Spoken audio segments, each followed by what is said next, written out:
Hello everybody, my name is Styger. I'm from Neumann for Rooyen Attorneys, and today I'll be speaking on the Voetstoots laws. I think most of us have heard about the Voetstoots laws, and I won't be surprised if most of us know what it is. It's basically you're buying the property as is. But there are a lot of things surrounding the Voetstoots laws that are misunderstood, and I'll just touch on one or two of them, which I think is important for people out there, especially if you're buying a house, to be aware of. First of all, the Voetstoots clause is not a normal clause in the sense that it is always applicable. You actually have to include it in an agreement to make it applicable. So if you do have an agreement and there's no Voetstoots clause in the agreement, then the property is not subject to Voetstoots, and it's deemed that there are certain guarantees that are implied on the property when you buy it. I think something else that's important is when you're buying a property from somebody that's in the market or somebody that's in the business of providing housing, like a developer or somebody that buys houses, renovates it and resells it, then that person are not allowed to include a Voetstoots clause under certain conditions, and therefore you have certain guarantees that's implied with the purchase that you do make. So make sure when you do buy from a developer or somebody that does a lot of housing and renovation of houses that you have a proper agreement, because most of those agreements are covered by the National Credit Act, which have a lot of other implications and does give the purchaser a lot more rights than just a standard out and out buy from somebody who's selling the residential property. I think also what's important about something about Voetstoots, although it covers latent and patent defects, meaning defects that you can see and defects that you can't see, there are certain defects that are not covered by the Voetstoots clause, like electricity, for instance. The law requires a certificate of compliance, which basically entails that a seller of a property can't give the property to an agent to sell unless there's a certificate of compliance issued by an electrician to say that electricity is up to date and up to standard.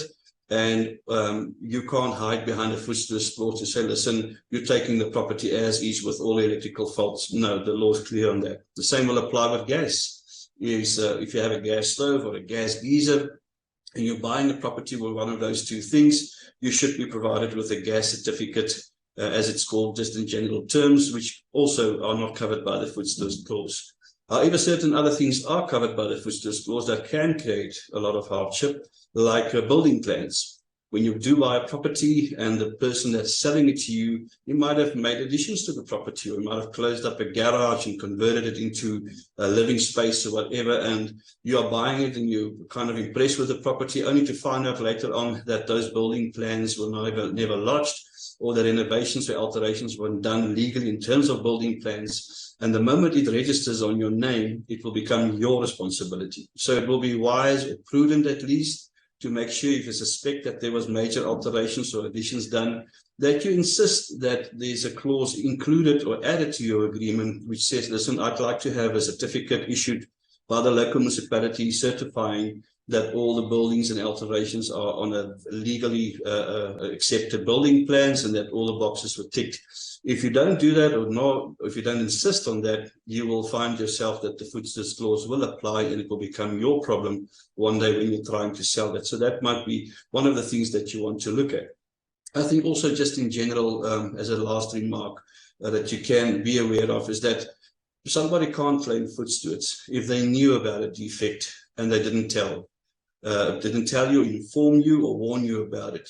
The problem, however, with that exclusion is the burden of proof. If you do buy a property and you do discover that there's a defect and you kind of suspect or even know that the seller didn't make that or declare that at some stage, the burden of proof will be on you to basically prove that he knew and that he deliberately hid it and that you suffered damages for that.